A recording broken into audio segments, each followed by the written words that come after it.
اعوذ باللہ من الشیطان الرجیم بسم اللہ الرحمن الرحیم الحمد لأہلہ والصلاة علی اہلہا واللعنت علی مستحقها اما بعد فقد قال اللہ الحکیم فی کتابہ المبین ادعونی استجب لکم۔ محترم اور معزز ناظرین کرام، السلام علیکم ورحمۃ اللہ وبرکاتہ۔ مسلسل دعائے ابو حمزہ صومالی سے متعلق گفتگو آپ سماعت فرما رہے ہیں۔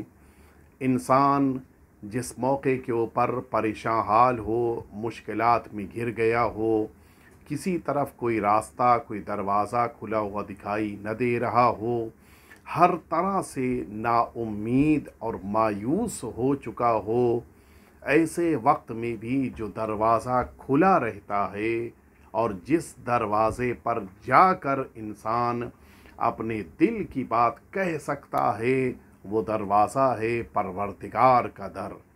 وہ در ہے اس خالق کا جس نے ہمیں پیدا کیا ہے، جس نے ہمیں اس دنیا میں بھیجا، جس نے ہمیں خلقت عطا کی ہے۔ اس نے اپنے دروازے کو ہمارے لیے کھلا رکھا ہے۔ کسی موقع پر بھی پروردگار اس دروازے کو اپنے بندوں کے لیے بند نہیں کرتا۔ لہٰذا ہم سب کو بھی اپنے پروردگار کی بارگاہ میں آنا ہے، اپنے پروردگار سے گڑ گڑانا ہے، التماس کرنی ہے اور اپنے پروردگار سے مغفرت، اس کا کرم، اس کا رحم، اس کی طرف سے عنایتیں، یہ سب حاصل کرنی ہیں، اور پھر انسان کو اپنی زندگی کو کامیاب زندگی قرار دینا ہے۔ اس دعائے ابو حمزہ صومالی کو، جسے ہمارے چوتھے امام امام سجاد علیہ السلام نے تعلیم فرمایا ہے، اس عظیم الشان دعا میں میرے آقا نے، میرے مولا نے ان معرفتوں کو یکجا کر دیا ہے جو ایک انسان کی زندگی کے لیے ضروری ہوتی ہیں۔ وہ مطالب، وہ مفاہیم جو اس ایک دعا کے اندر اہل بیت اطہار نے عطا فرمائے ہیں، جو اس دعا کے اندر چھپا کر رکھے ہیں، ان کے بارے میں سوچنا، ان کے بارے میں غور کرنا اور ان کے ذریعے سے اپنی معرفت میں اضافہ کرنا، یہ از حد انسان کے لیے لازم ہے۔ لہٰذا آئیے چلیے ان مطالب کی طرف توجہ دیں کہ جنہیں اس دعا میں قرار دیا گیا ہے کہ جو واقعاً ایک انسان کی زندگی کے لیے بڑی اہمیت رکھتے ہیں۔ مولا اس دعا میں اگلے فقرے میں جملہ فرماتے ہیں، یا حلیمو یا کریمو یا حیو یا قیوم۔ یہ وہ کلمات ہیں جنہیں اگر انسان اپنی زبان پر استعمال کرے تو پروردگار کو پسند ہے۔ وَلِلَّهِ الْأَسْمَاءُ الْحُسْنَى فَادْعُوهُ بِهَا۔ قرآن مجید نے حکم دیا ہے کہ اللہ کو ان اچھے اچھے ناموں کے ذریعے سے پکارا جائے۔ یہی پیارے پیارے نام، یہی خوبصورت نام، یہی سب سے اچھے نام جنہیں ہم اپنی زبان پر جاری کریں تو پروردگار کی طرف سے کتنی نعمتیں حاصل ہوتی ہیں ہم محسوس بھی نہیں کر سکتے۔ علماء نے لکھا ہے، یا حلیمو کہنے کی بنا پہ پروردگار اپنے بندے کی گناہوں سے چشم پوشی اختیار کرتا ہے۔ اللہ کو سب پتہ ہے، معبود کو سب علم ہے، مالک کے علم میں سب کچھ ہے، لیکن بندہ جب یا حلیم کہتا ہے، پروردگار گویا اپنی آنکھوں کو بند کر لیتا ہے کہ میرے بندے تو نے کیا کیا، گویا میں جانتا ہی نہیں ہوں، ورنہ دنیا میں اللہ سے زیادہ خبر رکھنے والا کوئی نہیں ہے۔ سب سے زیادہ اگر ہمارے اعمال کے بارے میں کسی کو خبر ہے تو وہ میرا پروردگار ہے۔ اور اس کے بعد اگلا جملہ، یا کریم۔ جس موقع پر انسان اس لفظ کو اپنی زبان پر جاری کرتا ہے، اس کے نتیجے میں کرم پروردگار، رحمت پروردگار اسے حاصل ہوتی ہے۔ آپ واقف ہیں، کرامت ایک ایسا تاج ہے جسے پروردگار نے انسانوں کے سر پہ قرار دیا ہے۔ اس یا کریمو کہنے کی بنا پر جب انسان اللہ کی طرف متوجہ ہوتا ہے، آواز قدرت آتی ہے، میرے بندے بتا تجھے کیا چاہیے ہے۔ اس سے بڑا کیا شرف ہو سکتا ہے کہ انسان اللہ کو اس طرح سے پکارے کہ پھر اللہ اس سے پوچھے کہ تمہاری کیا ضرورت ہے۔ اس کے بعد یا حی اس کلمے کو کہنے سے انسان کو نئی زندگی ملتی ہے۔ میں یہاں پر یہ بات عرض کر دوں کہ جس انسان کو اپنی زندگی سے متعلق ذرا بھی یہ محسوس ہو کہ کسی قسم کی کوئی کمی ہے، یا حیو کہنے سے پروردگار اس کمی کو دور کر دیتا ہے جو زندگی سے متعلق ہیں۔ کبھی کبھی انسان کو یہ محسوس ہوتا ہے ہاتھ پیر کام نہیں کر رہے ہیں، کبھی یہ محسوس ہوتا ہے دل کی دھڑکن کم ہوتی جا رہی ہے، کبھی یہ محسوس ہوتا ہے دماغ ہے لیکن کام نہیں اچھے سے کر رہا ہے، کبھی یہ محسوس ہوتا ہے آنکھیں ہیں لیکن ان کی زندگی یعنی دیکھنے کی طاقت کم ہو گئی ہے، کان ہیں لیکن سننے کی صلاحیت کم ہو گئی ہے۔ کہا یا حیو اس کلمے کو اپنی زبان پر زیادہ سے زیادہ جاری کرو، پروردگار اس کمی کو دور کر دیتا ہے۔ آنکھوں کی روشنی بڑھ جاتی ہے، کانوں کی سماعت بڑھ جاتی ہے، انسان کے بدن میں اگر دل کی دھڑکن بڑھ گئی ہے یا گھٹ گئی ہے وہ نارمل ہو جاتی ہے۔ وہ تمام چیزیں جو زندگی سے متعلق ہیں اگر انہیں حاصل کرنا ہو، یا حیو اس کلمے کو اپنی زبان پر جاری کرنا چاہیے۔ اور اس کے بعد یا قیوم وہ بہت سے کام کہ جن پر ہماری زندگی منحصر ہوتی ہے۔ کبھی کبھی کسی موقع پر آپ نے دیکھا ہوگا کسی انسان کا اگر خدا نخواستہ ایکسیڈنٹ ہو جائے اور نتیجے میں پیر ٹوٹ جائے تو پھر اب یہ انسان چلنے کے لیے بیساکھی استعمال کرتا ہے۔ یہ جو بیساکھی استعمال کر رہا ہے یہ اس کے وجود کو قوام دے رہی ہے، یہ بیساکھی اس کو کھڑے ہونے کی طاقت دے رہی ہے۔ یہی کام قیوم کا ہے۔ انسان کبھی کبھی بزنس میں ناکامیاب ہو جاتا ہے، کبھی فیملی لائف میں ناکامیاب ہو جاتا ہے، کبھی سوشل لائف میں ناکامیاب ہو جاتا ہے، کبھی آفیشیل لائف میں ناکامیاب ہو جاتا ہے۔ جس میدان میں بھی اسے محسوس ہو کہ اب سہارے کی ضرورت ہے، اب مجھے کھڑے ہونے کے لیے طاقت چاہیے ہے، وہ طاقت اگر دوبارہ چاہیے ہو، یا قیوم کلمے کو اپنی زبان پر جاری کرنا چاہیے۔ اب آپ متوجہ ہوئے کہ اس دعا کے اندر میرے آقا نے، میرے مولا نے یہ چاروں کلمات یا حلیمو، یا کریمو، یا حیو، یا قیوم، یہ چاروں کلمات اس دعا میں یہاں پر قرار دیے تاکہ انسان اللہ سے مغفرت بھی حاصل کر سکے، اللہ کا کرم بھی پالے، اللہ کی طرف سے نئی زندگی بھی مل جائے، اور ساتھ ہی ساتھ اس کی زندگی کو چلنے کا، آگے بڑھنے کا ایک ایسا سنہرا موقع مل جائے کہ پھر انسان کبھی کسی مرحلے میں ناکامیاب نہ ہو، ٹھہرے نہیں، ہمیشہ آگے بڑھتا رہے۔ یا قدیم الاحسان اے ہمیشہ سے اپنے بندوں کے ساتھ نیکی کرنے والے، اس چیز کو ہمیں اچھی طرح سے سمجھنا چاہیے کہ وہ جتنا کچھ میرے پروردگار نے میرے ساتھ کیا ہے وہ بہترین عمل ہے، وہ نیکیاں ہیں جو عظیم ہیں اور ہمیشہ سے ہیں۔ جس جگہ اللہ نے رکھا، جس گھرانے میں اللہ نے رکھا، جس ماحول میں اللہ نے رکھا، جیسا زندگی کا موقع عطا کیا، یہ سب اللہ کی طرف سے بندے کے لیے نیکیاں ہیں۔ اور اس کے بعد آواز دیتی ہیں این سترک الجمیل، اے میرے پروردگار وہ تیرا نیک چھپا لینے والا، پردہ پوشی کرنے والا جذبہ، وہ بندوں کو ان کی گناہوں کو پوشیدہ کر دینے والا جو تیرا ایک احساس ہے وہ کہاں ہے اے میرے پروردگار؟ این عفوک الجلیل، اے میرے پروردگار وہ تیرا بلند و بالا عفو کہاں ہے؟ آج اسے مانگنے، آج اس کی تلاش میں تیرے دروازے پہ آیا ہوں، آج اسے حاصل کرنے کے لیے تیرے در پہ آ کر بیٹھا ہوں۔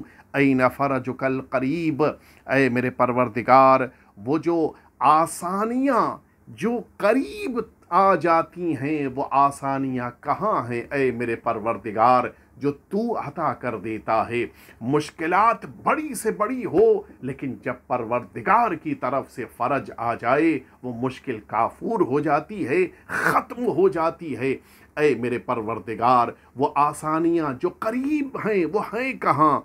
این غیاثک السریع، جلدی مل جانے والی فریاد رسی اے میرے پروردگار وہ کہاں ہے؟ میں جب آواز دیتا ہوں، فریاد کرتا ہوں، اس آواز پر مجھ پر رحم کرنے والی ذات کہاں ہے؟ این رحمتک الواسعہ، دنیا میں سب سے زیادہ جو اپنے گھر، اپنے لوگ، اپنے عزیز کے لیے رحم کا سلوک کرنے والی ہے وہ ماں شمار ہوتی ہے۔ سب سے زیادہ اپنے بچوں کے لیے مہربان ماں ہوتی ہے۔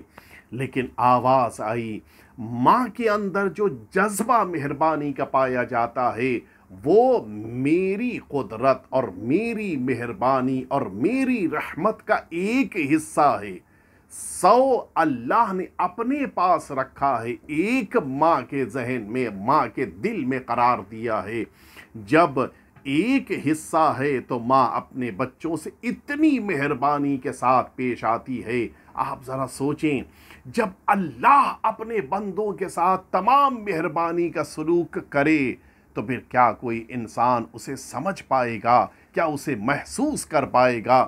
ماں انہی بچوں کی پرورش کے لیے راضی ہوتی ہے کہ جن بچوں کو خود اس نے جنم دیا ہے۔ لیکن کسی دوسرے کا بچہ اگر آ جائے، اگر یہی ماں اسٹیپ مدر ہو، کیا اس کا جذبہ اپنے بچوں کے لیے وہی ہوتا ہے؟ کہ نہیں، وہ جذبہ نہیں ہوتا۔ ماں ہر بچے کے لیے مہربان نہیں ہے، اپنے بچے کے لیے مہربان ہے۔ لیکن میرا پروردگار کتنا کریم ہے، میرے پروردگار کی مہربانی کتنی زیادہ ہے۔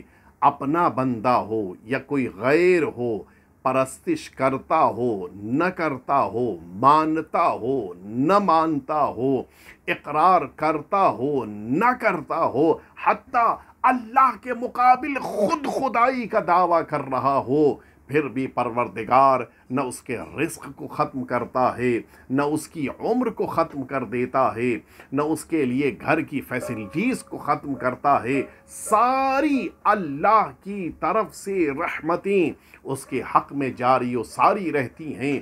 اسی لیے مولا اس جملے میں فرماتے این رحمتک الواسعہ، اے میرے پروردگار تیری وہ پھیلی ہوئی وسیع، تیری پوری دنیا کو اپنے احاطے میں کیے ہوئی رحمت وہ کہاں ہے؟ ہر جگہ تو تیری رحمت دکھائی دے رہی ہے۔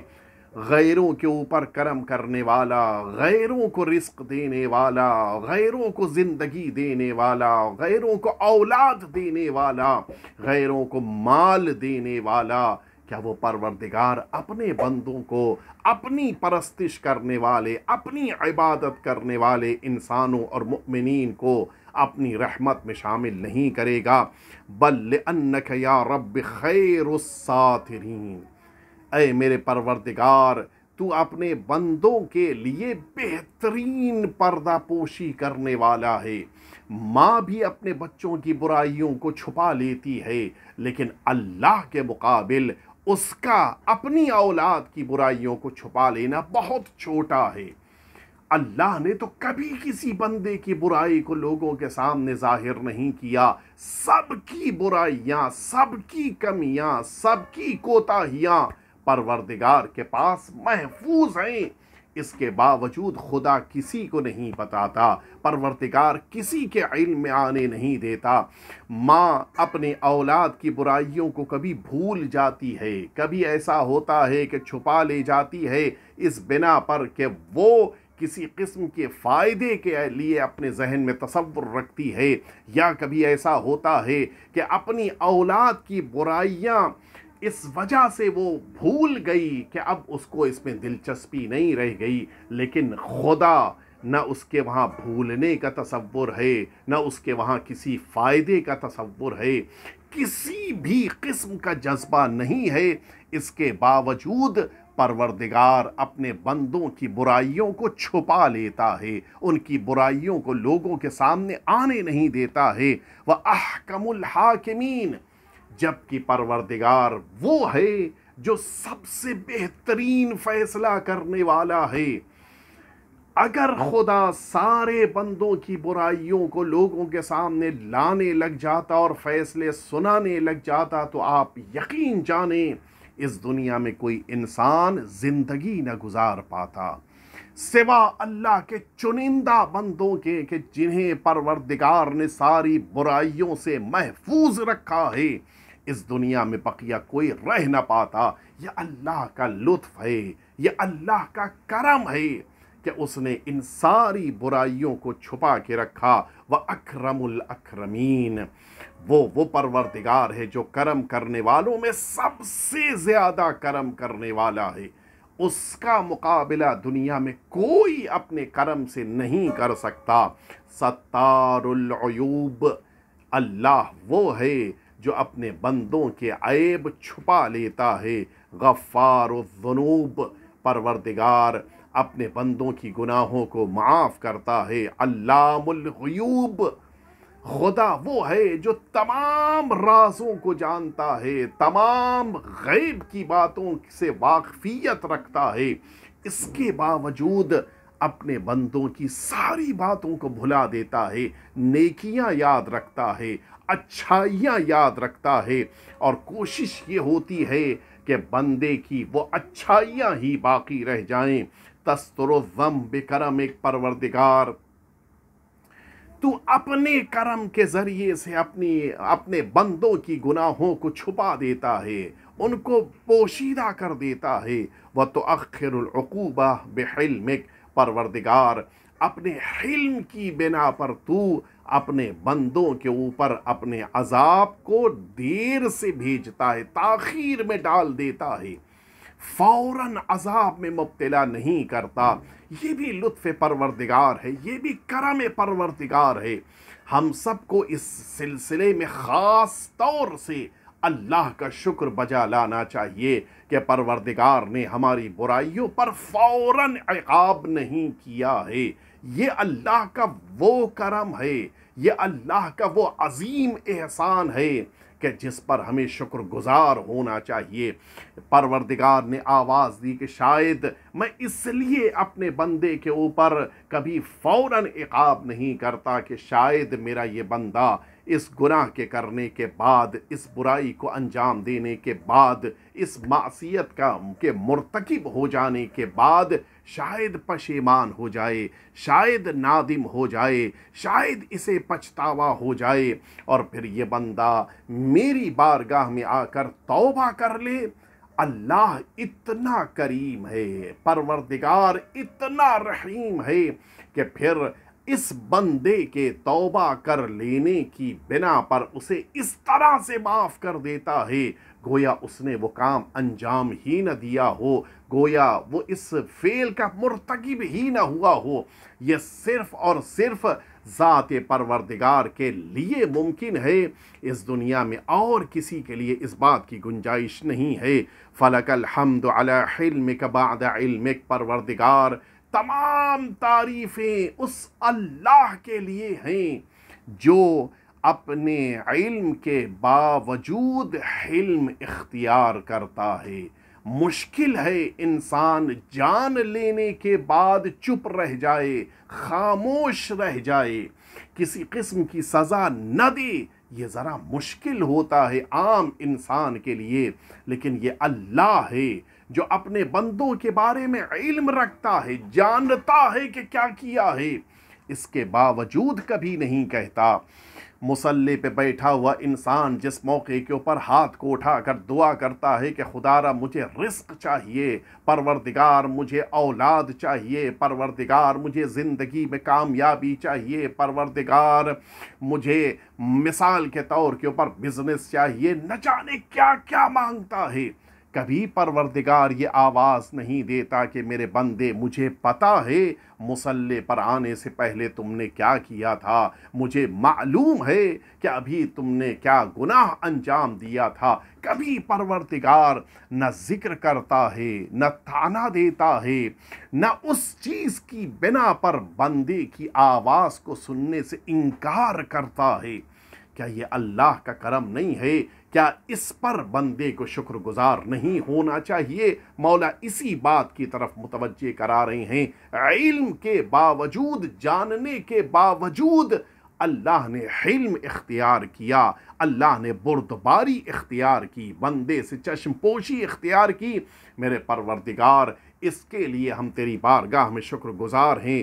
وَعَلَىٰ عَفْوِكَ بَعْدَ قُدْرَتِكَ، پروردگار اس لیے بھی تمام تعریفیں تیری ہیں، سارے شکر تیرے لیے ہیں کہ تو نے قدرت ہونے کے باوجود ہمیں معاف کر دیا۔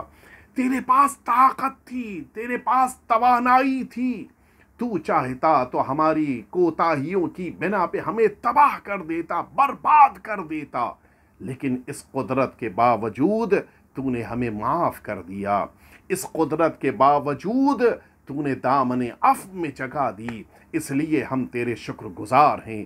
فَلَكَ الْحَمْدُ، تیری تعریف ہے اس نعمت کے اوپر۔ یہ وہ نعمت ہے جس کی طرف ہم متوجہ ہی نہیں ہیں۔